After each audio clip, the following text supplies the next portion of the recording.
वसंतरावांनी दादांना विचारलं माझी परत एकदा उजळणी करा. आबांचा आग्रह तो त्या सगळ्यांना सांगतो. ही जी सुरुवात आदरणीय विजयसिंह मोहिते पाटील साहेबांनी केली, ज्यावेळेस या तालुक्याचं लोकप्रतिनिधी म्हणून तुम्ही दादांना निवडून दिलं आणि वसंतदादांनी त्यावेळेस दादांना मंत्रिमंडळात घेतलं उपमंत्री म्हणून, तेव्हा इरिगेशन खात्याला कडा असं नाव, कडा खाते, आणि त्या खात्याचं मंत्री केल्यानंतर या नेरा देवगर धरणाचं फाईल त्यांच्या सहीला गेली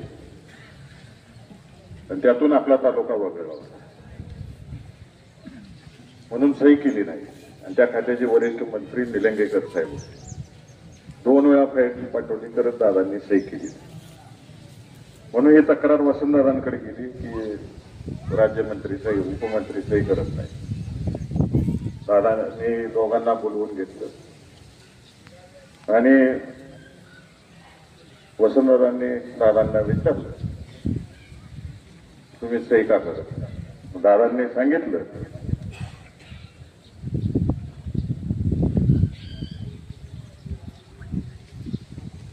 की या योजनेमध्ये माळशिरस तालुक्याचं नाव वगळलेलं आहे.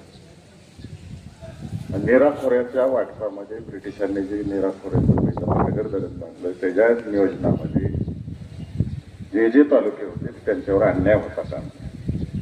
मग त्यावेळेस वसंतदादांनी सांगितल्यावर आपला तालुका समाविष्ट झाला.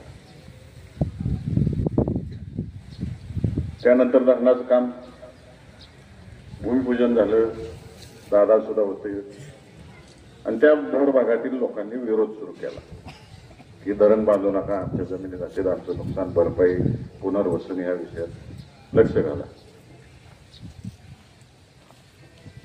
त्या काळात सरकार गेलं 94-95ला